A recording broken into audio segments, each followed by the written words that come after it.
Shalom, shalom, très chers téléspectateurs, que Dieu vous bénisse là où vous nous suivez. Bien, vous êtes dans CGC TV, croissez dans la grâce et dans la connaissance télévision avec les pasteurs Jimmy Senga. Bien, très chers téléspectateurs, le thème de ma prédication aujourd'hui est intitulé « L'Esprit est en toi ». Bien, je vais faire la prière avant de commencer ce message. Éternel Dieu, merci pour ce temps favorable que tu m'as accordé pour prêcher ta parole. Laisse que ton esprit illumine le cœur de tous ces ascelles qui suivront ce message pour qu'ils parviennent à la connaissance de la vérité. Je te rends toute la gloire au nom de Jésus-Christ, notre Seigneur et notre Sauveur. Amen. L'Esprit est en toi. Vous savez, très chers téléspectateurs, plusieurs chrétiens sont ignorants qu'ils ont l'Esprit de Dieu. Plusieurs chrétiens sont ignorants.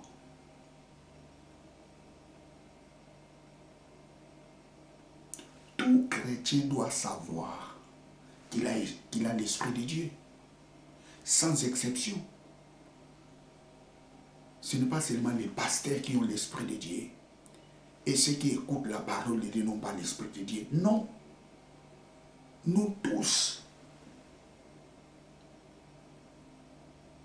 nous avons l'Esprit de Dieu.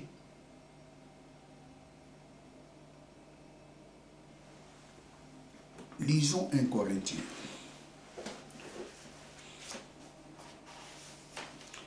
1 Corinthiens 12, 13.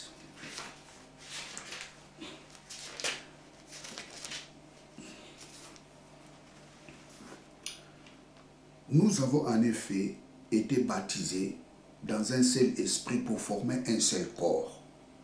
Soit juif, soit grec, soit esclave, soit libre. Et nous avons tous abrévé d'un seul esprit. Nous avions été baptisés par un seul esprit. Oh, je relis. Praise God. 1 Corinthiens 12, 13. Car comme les corps, ça c'est le verset 12, je commence au verset 13. Nous avons tous en effet été baptisés dans un seul esprit. Nous avions été tous baptisés dans un seul esprit pour former un seul corps. Soit juif, soit grec, soit esclave, soit libre. Et nous avons été abreuvés d'un seul esprit. Tout chrétien a le Saint-Esprit.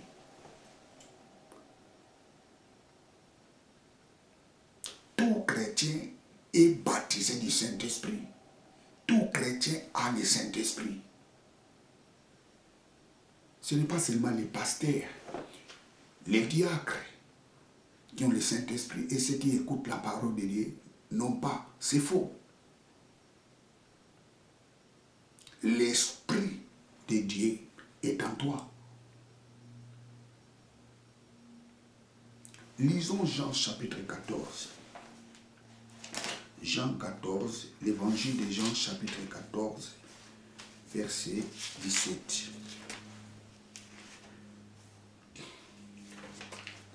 Jean 14, 17. Je commence au verset 15. Si vous m'aimez, gardez mes commandements. Et moi, je prierai le Père, et il vous donnera un autre consolateur, afin qu'il demeure éternellement avec vous. Et l'esprit de vérité que le monde ne peut recevoir,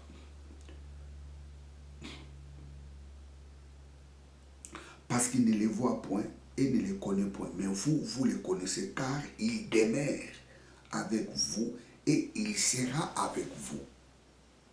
Car il demeure avec vous et il sera avec vous. Ici, Jésus a adressé ses paroles à ses disciples.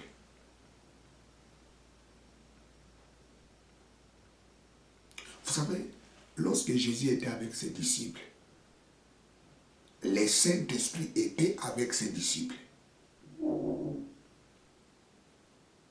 le Saint-Esprit sera avec vous et il sera en vous. Et le Saint-Esprit était venu en eux après la résurrection de Jésus.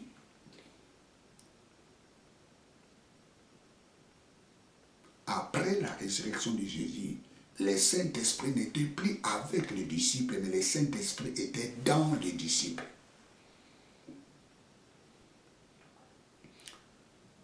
Ça, c'est l'image des chrétiens. Tout chrétien a le Saint-Esprit. Tout chrétien a l'Esprit de Dieu. Vous savez, il est étonnant de voir les enfants de Dieu appeler le Saint-Esprit de venir dans leur vie. Oh non, maintenant nous allons appeler le Saint-Esprit de venir dans notre vie. Non. Nous ne pouvons plus appeler le Saint-Esprit parce que le Saint-Esprit est en nous. Les jours où nous avons eu la décision d'accepter Jésus-Christ comme notre Seigneur et notre Sauveur, le Saint-Esprit était venu habiter en nous. La Bible nous dit dans l'Épître aux Corinthiens, nous avons été baptisés dans un seul esprit pour former un seul corps. Combien de chrétiens sont ignorants que l'Esprit de Dieu est en eux? C'est ce qui s'est passé dans l'église de Corinthe. Lisons 1 Corinthiens, chapitre 6, verset 19. 1 Corinthiens 6, 19. 1 Corinthiens 6, 19.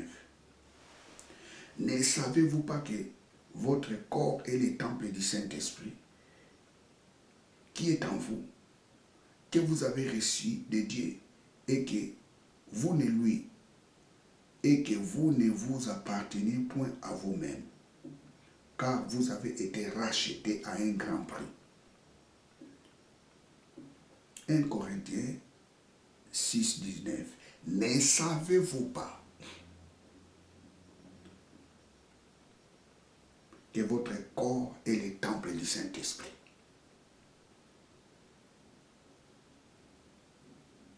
qui est en vous? Ne savez-vous pas que votre corps est le temple du Saint-Esprit qui est en vous? Moi, c'est cette phrase qui a attiré mon attention. Ne savez-vous pas? Ça signifie, l'apôtre Paul parlait aux gens qui ignoraient que le Saint-Esprit était en eux. Ne savez-vous pas que votre corps est le temple du Saint-Esprit qui est en vous? Combien de chrétiens ne savent pas que l'Esprit de Dieu est en eux?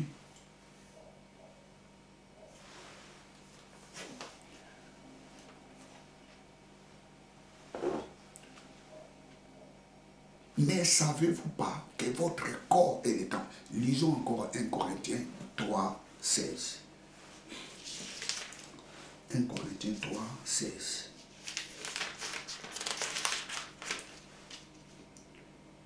Ne savez-vous pas que vous êtes le temple de Dieu et que l'Esprit de Dieu habite en vous? Des fois, l'apôtre Paul insiste.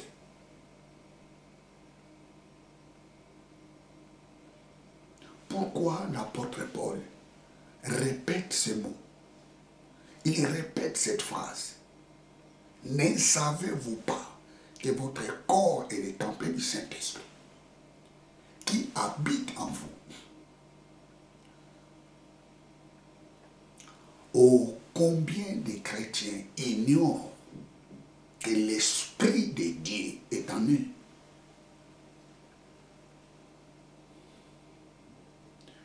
Certains chrétiens veulent voir son corps commencer à trembler pour qu'il puisse avoir la conviction qu'il a le Saint-Esprit. Non. Certains croyants veulent commencer à avoir des visions, des rêves, des révélations pour qu'ils comprennent qu'il a le Saint-Esprit. Non. Les jours où tu avais eu la décision d'accepter Jésus-Christ comme ton Seigneur et ton Sauveur, le Saint-Esprit était venu habiter en vous. Donc, il y a en toi l'Esprit de Dieu.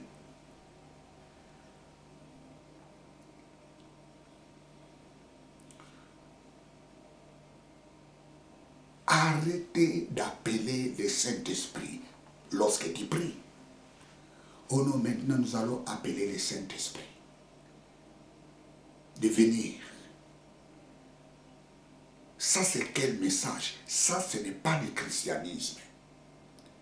Nous avions été baptisés dans un seul esprit pour former un seul corps. Et Jésus dit à ses disciples, et le Saint-Esprit avec vous, et il sera avec vous. Avant sa mort, le Saint-Esprit était avec eux. Après sa mort, le Saint-Esprit était venu en eux. Si vous lisez l'évangile des Jean, les jours où Jésus avait ressuscité, les jours où il s'est apparu à ses disciples, qu'est-ce qu'il avait dit? Recevez le Saint-Esprit.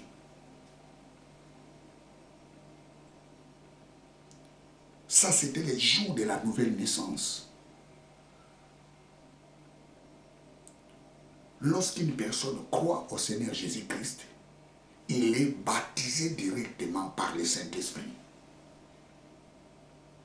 Lorsque quelqu'un croit au Seigneur Jésus-Christ, c'est directement l'Esprit de Dieu entre en lui. Il est devenu une nouvelle créature. Ne savez-vous pas que votre corps est le temple du Saint-Esprit et que l'Esprit de Dieu habite en vous? Ne savez-vous pas? Cette phrase indique l'ignorance que certains chrétiens ont.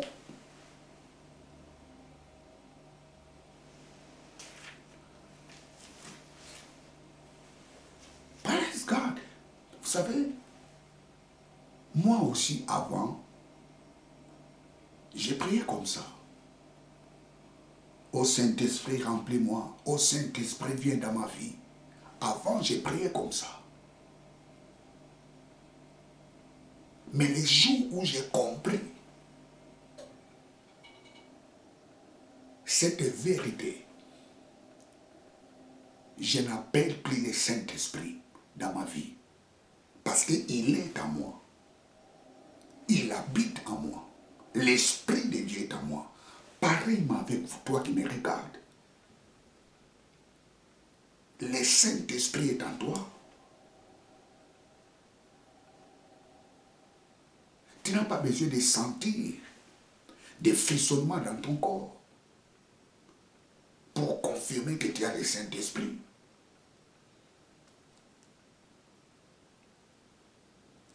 Tu n'as pas besoin de commencer à avoir des visions, des révélations pour que tu sois convaincu que tu as le Saint-Esprit. Non, tu dois croire que l'Esprit de Dieu est... Mais c'est ça que l'apôtre Paul nous dit. Ne savez-vous pas que vous êtes le temple de Dieu, que l'Esprit de Dieu habite en vous?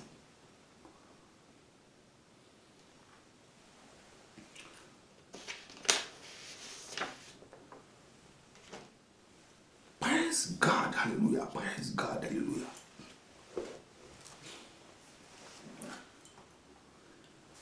Lisons 1 Corinthiens 6, 19.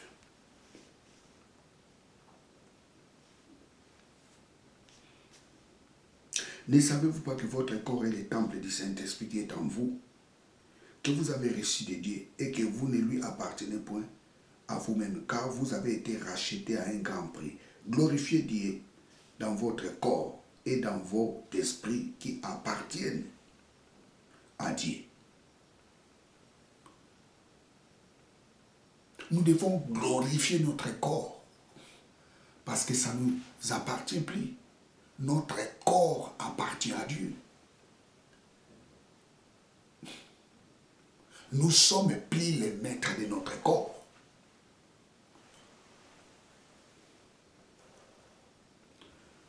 Praise God, alléluia.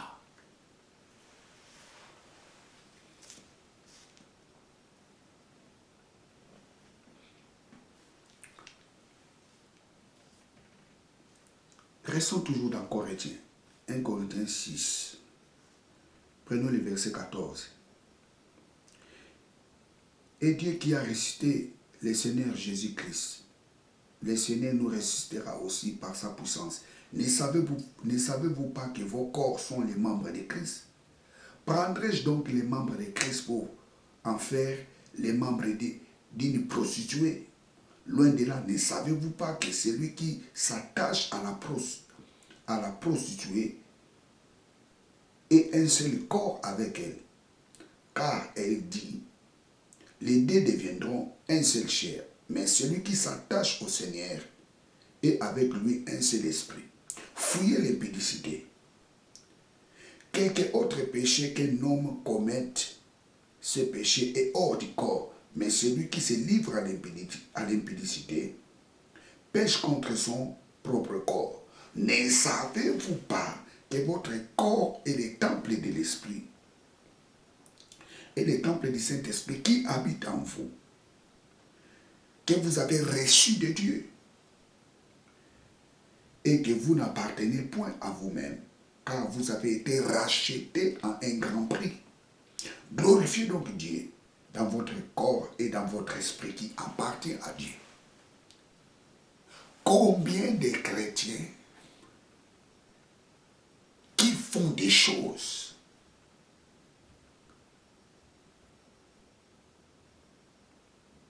comme si ils étaient encore les maîtres de leur corps. Combien de chrétiens qui demeurent toujours dans les péchés.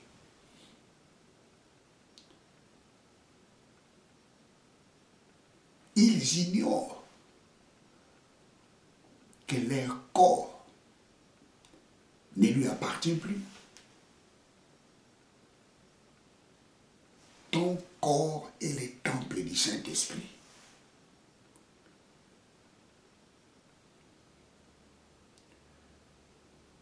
Praise God. Un chrétien ne peut pas voler. Un chrétien ne peut pas demeurer dans les mensonges.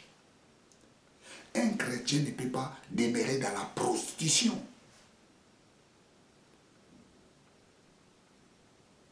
Parce que notre corps est le temple du Saint-Esprit. Praise God. Il est ridicule aujourd'hui d'entendre que tel ministre, il prie dans telle église, mais il a détourné l'argent de l'État.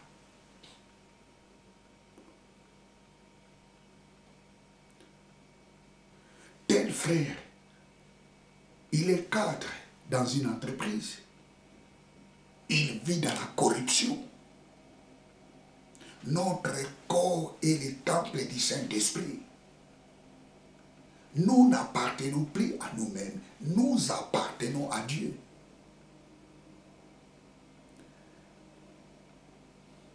Ne savez-vous pas que votre corps est le temple du Saint-Esprit?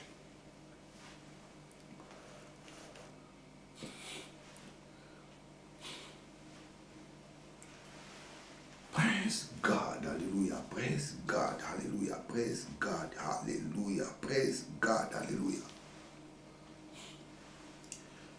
Prenons 1 Corinthiens 3, 16. 1 Corinthiens 3, 16. Ne savez-vous pas que vous êtes le temple de Dieu et que l'Esprit de Dieu habite en vous? Si quelqu'un détruit le temple de Dieu, Dieu les détruira, car le temple de Dieu est saint. Et ce que vous êtes, ne savez-vous pas pourquoi cette insistance? L'apôtre Paul insiste parce qu'il y a plusieurs chrétiens ignorent qu'ils ont le Saint-Esprit.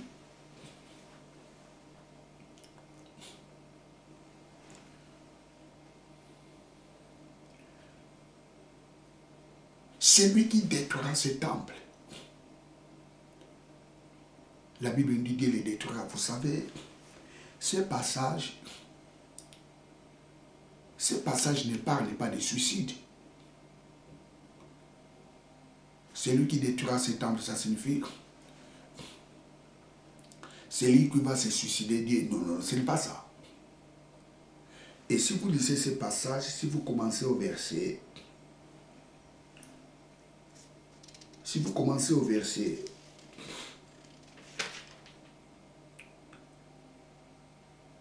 premier, vous allez comprendre que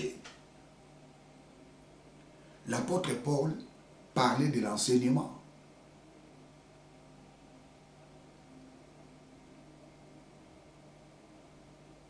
L'apôtre Paul dit, moi et Apollos, l'autre sème, l'autre arrose. Mais c'est Dieu qui fait croître. L'apôtre Paul parlait de l'enseignement. Et plus loin, lorsque vous descendez en lisant, et l'apôtre Paul dit, c'est lui qui détruira ses corps. Dieu lui détruira. Vous savez, très chers téléspectateurs,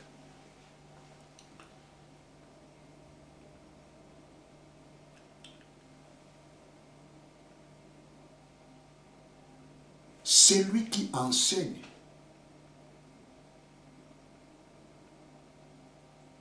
correctement la parole de Dieu, il est en train de construire le corps de Dieu.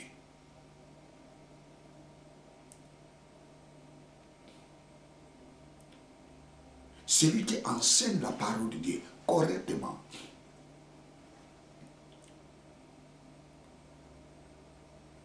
il est en train de protéger, de garder les temples de Dieu. Mais par contre, celui qui enseigne des enseignements erronés détruit les temples de Dieu.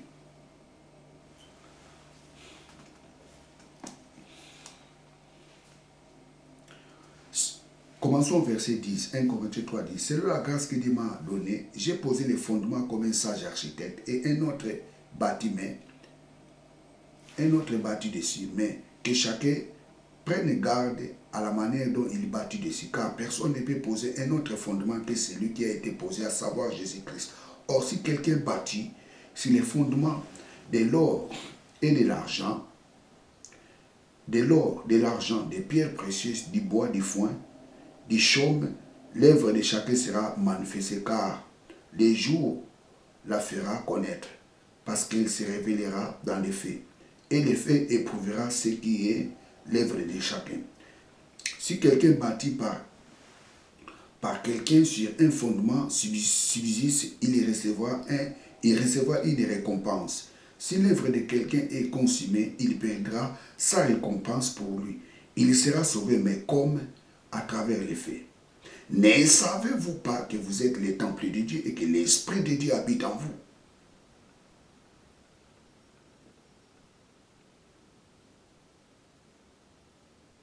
C'est très important. Ici, l'apôtre Paul parlait de l'enseignement.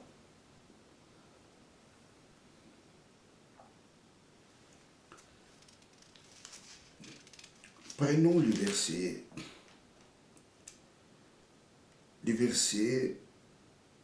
1 Corinthiens 3, commençons au verset 3, 1 Corinthiens 3, 3. En effet, puisqu'il y a parmi vous des jalousies et des disputes, n'êtes-vous pas charnels et ne marchez-vous pas selon l'homme? Quand l'un dit moi je suis de Paul et l'autre moi je suis d'Apollos, n'êtes-vous pas des hommes? que c'est donc qu'Apollos et que c'est que Paul, des serviteurs par les moyens desquels vous avez cru, selon que le Seigneur l'a donné à chacun. J'ai planté, Apollos a arrosé, mais c'est Dieu qui fait croître. Ici, il parlait de l'enseignement. J'ai planté, Apollos arrose, c'est Dieu qui fait croître. Il plantait quoi? L'apôtre Paul, c'est lui, enseigner les gens. Apôtre Paul arrosé, ça signifie apôtre Paul martelait encore ce que Paul disait.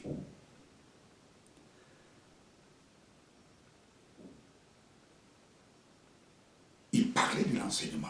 Et si vous lisez ce passage, vous remarquerez la base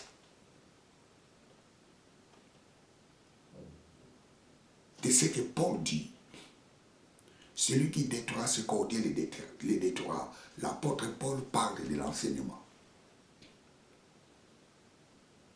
Lorsque quelqu'un prêche très mal la parole de Dieu, il détruit les enfants de Dieu. Et tout prédicateur qui prêche les mensonges, il doit savoir, il est dans le viseur de Dieu. Tous ceux qui prêchent des mensonges, qui ne veulent pas changer, qui demeurent toujours dans des mensonges, et ils persistent toujours de prêcher les mensonges, qu'ils doivent savoir qu'ils sont dans le viseur de Dieu. Parce que tous ceux qui détruisent les temples de Dieu, Dieu les détruira. Détruits par les enseignements.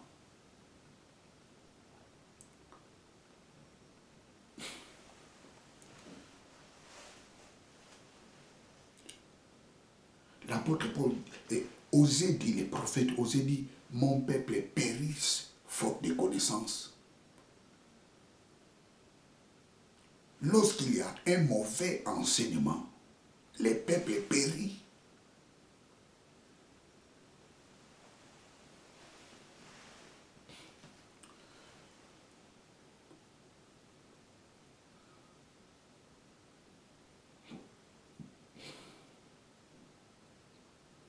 Praise God, hallelujah.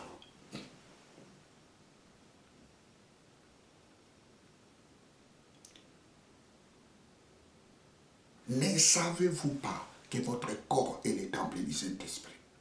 Et celui qui détruira ce corps, Dieu lui détruira par l'enseignement. Tu enseignes très mal la parole de Dieu. Tu dois savoir que tu es dans le viseur de Dieu. Parce que enseigner mal la parole de Dieu, tu détruis les temples de Dieu.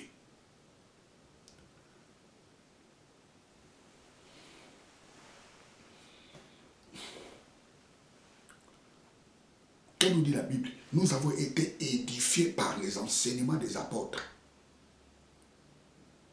Nous avons été construits par les enseignements des apôtres.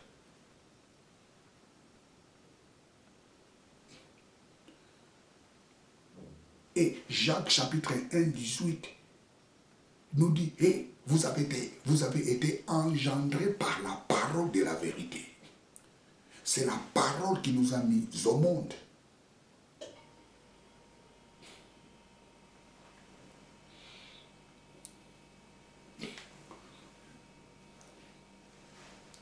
Celui qui enseigne très mal la parole de Dieu détruit les temples de Dieu.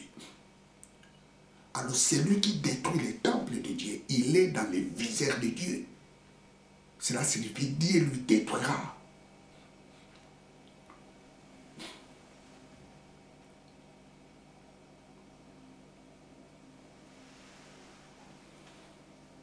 Nous avons été édifiés par les fondements des apôtres et des prophètes.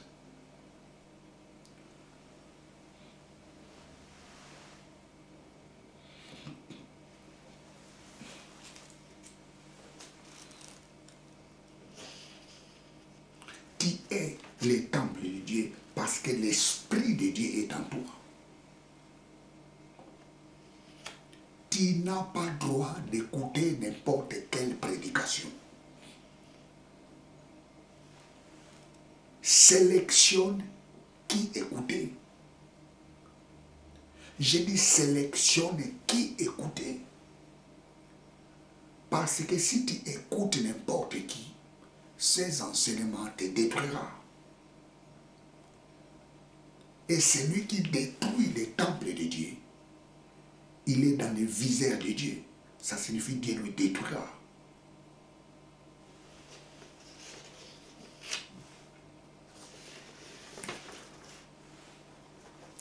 Vous savez, très chers téléspectateurs, le Saint-Esprit est le plus précieux que Dieu nous a donné. L'Esprit de Dieu qui est en nous est le plus précieux que Dieu nous a donné. Et plus précieux. Dieu nous a donné le plus précieux, qui est son Esprit. Jacques chapitre 4, verset 5.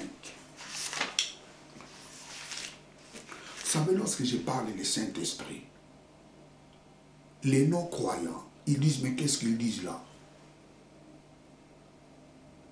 Oui, ils ont raison de dire ça parce qu'ils ne connaissent pas le Saint-Esprit. Mais nous connaissons qui est le Saint-Esprit. Nous connaissons qui est le Saint-Esprit. Les non-croyants ne connaissent pas. Lorsque nous disons le Saint-Esprit, ils disent que non, ça c'est des blabla. Praise God. Jacques 4, 5.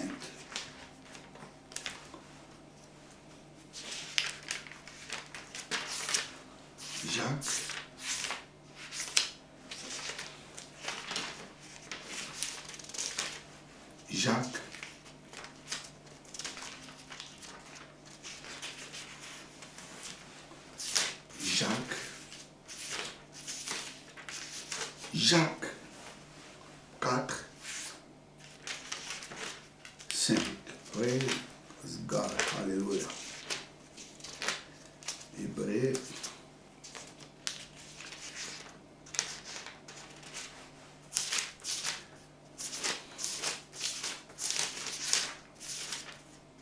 Jacques 4, 5.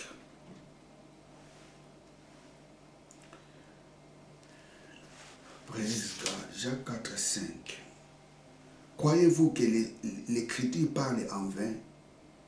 C'est avec jalousie que Dieu chérit l'Esprit qui a fait habiter en nous. Jérémie.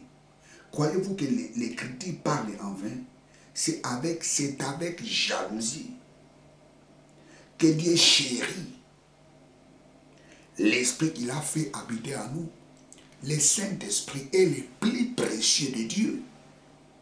Le plus précieux de Dieu, c'est le Saint-Esprit. Et Dieu nous a donné son Esprit. Et le Saint-Esprit habite en nous. Le plus précieux de Dieu, c'est le Saint-Esprit. David supplie Dieu. David dit, n'enlève pas ton esprit en moi.